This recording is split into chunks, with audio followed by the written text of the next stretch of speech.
লটকন এটা বনাইছিলোঁ আৰু ভাবিলোঁ আনটো লটকন বনাওঁতে আপোনালোককো দেখাওঁ কেনেকৈনো বনালোঁ। আৰু আহক তেন্তে ভিডিঅ'টো ষ্টাৰ্ট কৰোঁ। মই স্মিতা, মোৰ অন্য এটি ভিডিঅ'লৈ আপোনালোকক সকলোকে স্বাগতম জনাইছোঁ। আৰু এই লটকনটো বনাবৰ কাৰণে এনেকৈ দুখন কাপোৰ লৈ লৈছোঁ। আৰু এখন হ'লে ভাল হয়, কিন্তু মোৰ তাত তেনেকুৱা কাপোৰ নাছিলে, সেইটো কাৰণে মই এইটো দুটা ভাগত ভগাই লৈছোঁ। কিন্তু যদিহে আপোনালোকে এখন লয় তেতিয়া দিশ আৰু পথালিকৈ দীঘলকৈ মানে দুইটা সমান হ'ব লাগিব। যদি এফালে 4 ইঞ্চি লয়, নেক্সটটো 4 ইঞ্চি হ'ব লাগিব, মানে বৰ্গ হ'ব লাগিব। যিহেতুকে মই দুখন লৈ লৈছোঁ, সেইকাৰণে মোৰ আয়তৰ দৰে হৈ গৈছে। আৰু এনেকৈ দেখুওৱা ধৰণে আধা ইঞ্চি এটা তলত ৰাখি এনেকৈ চিলাই কৰি দিব। মাজতে সেই ৰছীডাল সোমাই লৈ এনেকৈ মাজতলৈকে আনিব আৰু দুয়োখন কাপোৰৰ মাজভাগত এনেকৈ চিলাইটো কৰি দিব।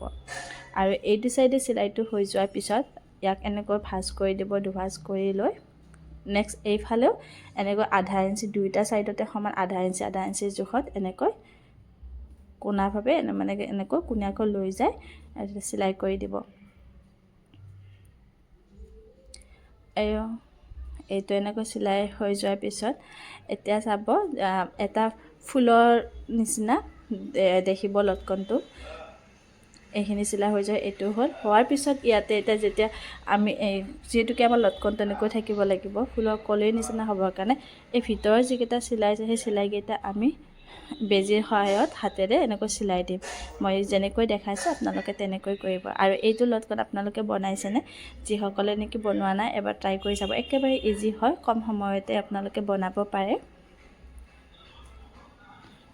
এনেকৈ দুইটা ছাইডৰ পৰা এনেকৈ মই যেনেকৈ দেখাইছোঁ তেনেকৈ চিলাই কৰি দিব, হাত চিলাই কৰি।